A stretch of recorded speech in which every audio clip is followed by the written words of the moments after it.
स्वामी समर्थ. आपल्या सगळ्यांना माहिती उद्या गणपती बाप्पा सगळ्यांच्या घरी येणार आहेत. ज्यांच्या घरी नाही येणार त्यांनी सुद्धा आणि ज्यांच्या घरी येणार त्यांनी सुद्धा एक सेवा करायची. कर्जमुक्तीचा उपाय हा. ज्यांच्या खूप कर्ज आहे, खूप प्रयत्न करतात ते, पण कोणताही मार्ग भेटत नाही, अडचणी खूप येतात ते, तर विघ्नहर्ता आपल्या सगळ्यांच्या घरी येतोय विघ्न दूर करायला. ज्यांच्या घरी जरी गणपती येत नसेल त्यांनी आसपासच्या मंडळात जाऊन ही सेवा जरी केली तरी चालेल, काय अडचण नाहीये. काय करायचं तुम्हाला 21 दुर्वा घ्यायच्या. 21 दुर्वा घ्यायच्या, स्वच्छ घ्यायच्या दुर्वा. 21 दुर्वा हातात ठेवायच्यात. 21 वेळा तुम्हाला ऋणमुक्ती गणेश स्तोत्र तुम्हाला म्हणायचंय.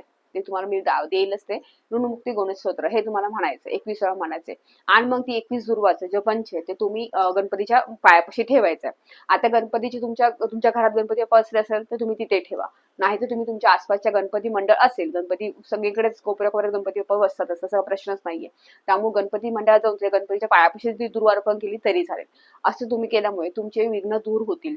कुठे ना कुठे तुमचे नवीन मार्ग सुरू होतील, नवीन स्तोत्र सुरू होतील, कर्ज भेटण्याचे मार्ग भेटतील तुम्हाला. कारण पैसा आला तर तुम्ही पैसा फेडसाल ना, तर त्यामुळे नवीन मार्गही सुटतील, तुमची कामं व्यवस्थितरित्या चालतील, विघ्नहर्ता सगळे तुमचे विघ्न दूर होतील. कष्टाशिवाय पर्याय नाही, कष्ट तर केलेच पाहिजे, पण ते सोबत भगवंताची साथ असेल, नशिबाची साथ असेल तर तुमचं ते ना 99% लक्ष कर्म आहे, 1% काय आहे भाग्य आहे.